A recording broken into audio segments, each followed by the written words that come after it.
Welcome to Creepy, the best horror storyteller on YouTube. It was a Friday night, and 18-year-old Jessica was excited to be babysitting for the Johnson family.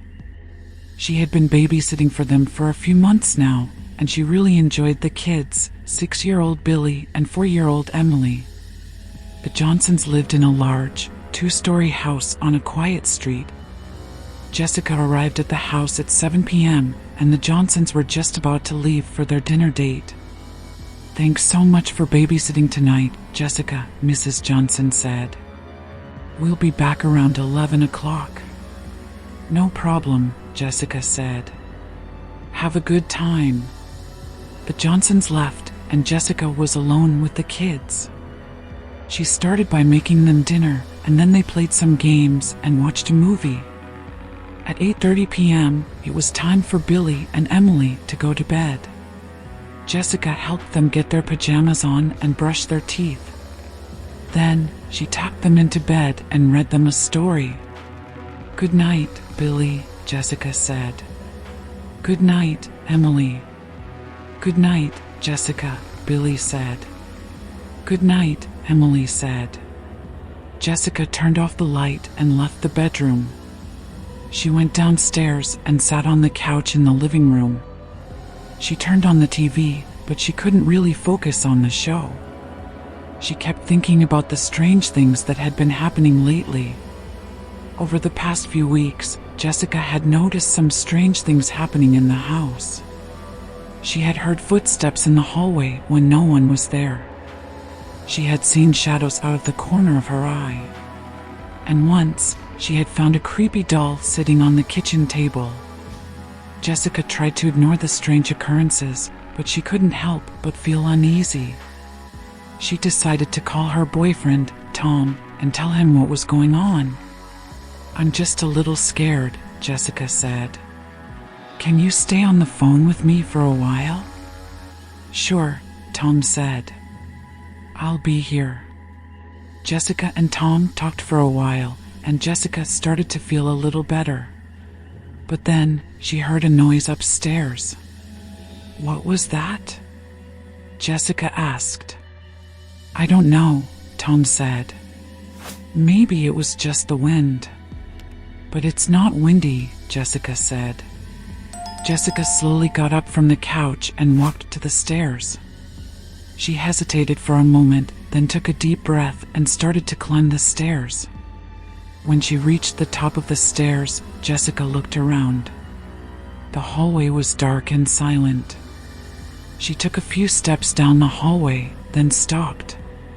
She heard the noise again. It was coming from Billy and Emily's bedroom. Jessica slowly walked towards the bedroom. She reached the door and hesitated for a moment. Then she slowly opened the door and peered inside. The bedroom was dark, but Jessica could see Billy and Emily sitting up in bed. They were both staring at her with wide eyes. "What's wrong?" Jessica asked. "There's a monster in the closet," Emily said.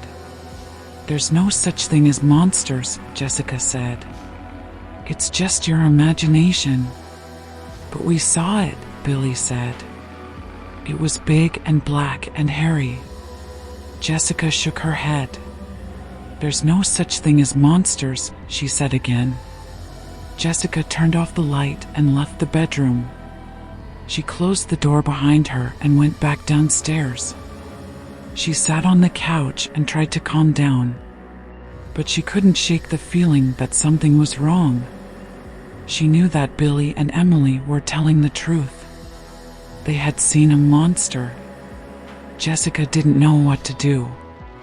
She didn't want to call the Johnsons and scare them, but she was also scared to stay in the house by herself. She decided to call Tom again. "I'm really scared," Jessica said. "I think there's a monster in the house." "What are you going to do?" Tom asked.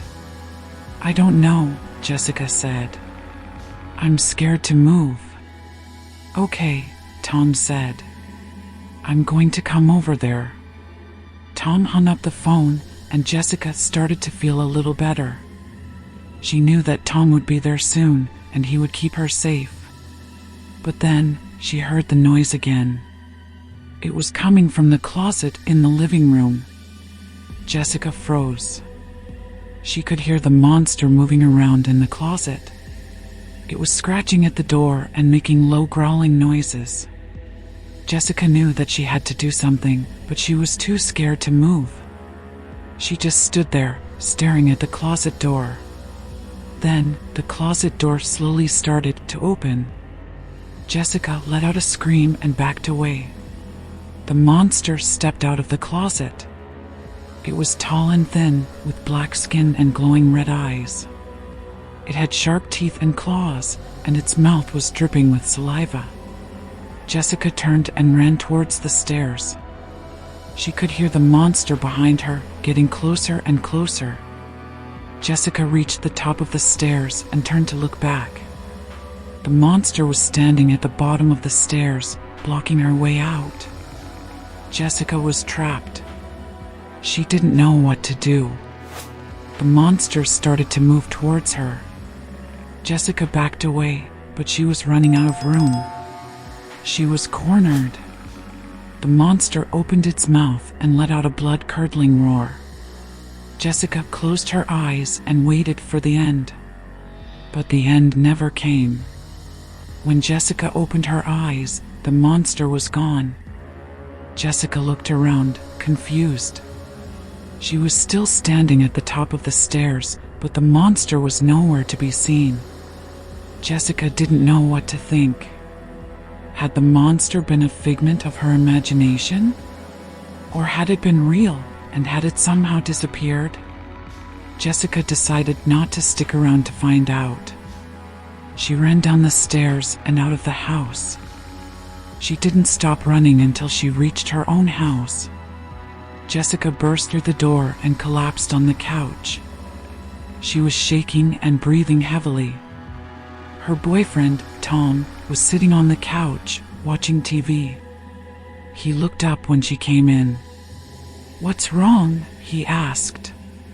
Jessica couldn't speak. She just pointed back towards the Johnson house. Tom got up from the couch and went to the window. He looked out at the Johnson house, but he didn't see anything. "I don't see anything," he said. Jessica shook her head. "It was there," she said. "I saw it." Tom put his arm around Jessica. "It's okay," he said. "You're safe now." Jessica took a deep breath and tried to calm down. She knew that she was safe now, but she couldn't shake the feeling that something was wrong. She knew that she had seen the monster. Jessica and Tom went to bed early that night, but Jessica couldn't sleep. She kept thinking about the monster. She wondered if it was still out there and if it would come back for her. The next morning, Jessica called the Johnsons and told them what had happened. They were shocked and horrified. They said that they would be home early that day to check on the house. When the Johnsons got home, they searched the house from top to bottom, but they couldn't find any signs of the monster. They said that they would keep an eye out for it, but they didn't think that it was real.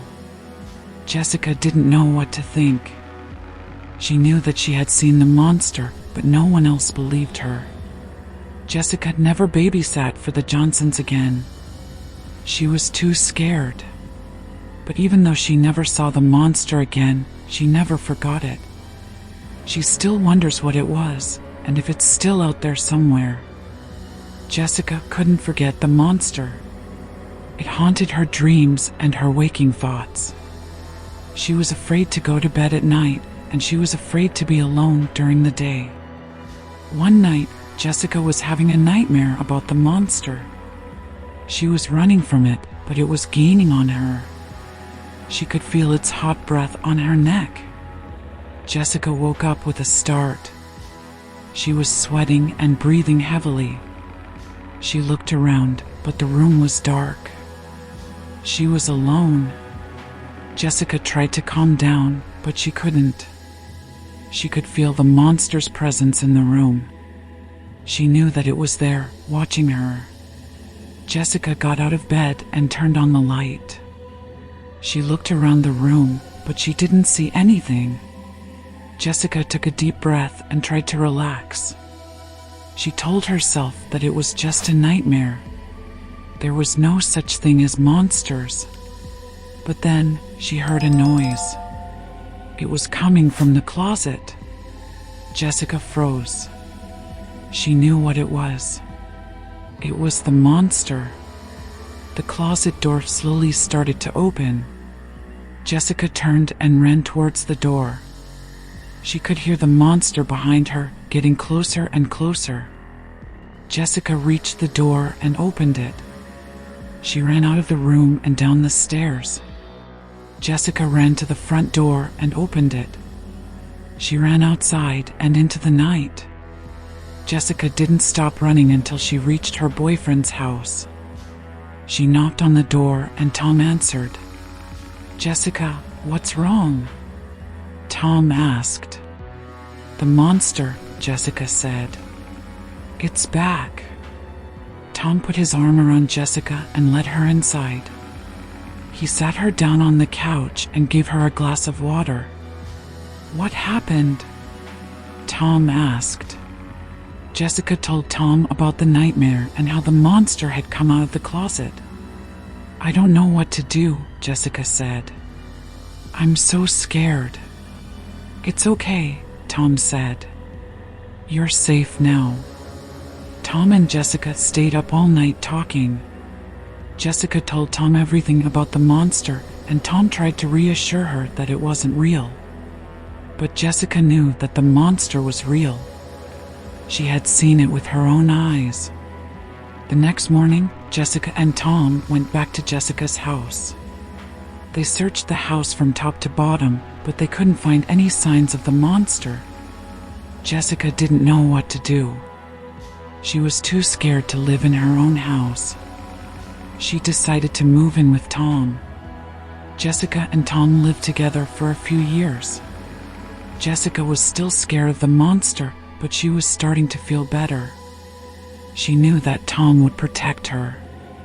One day, Jessica and Tom were walking down the street when they saw the Johnsons' house.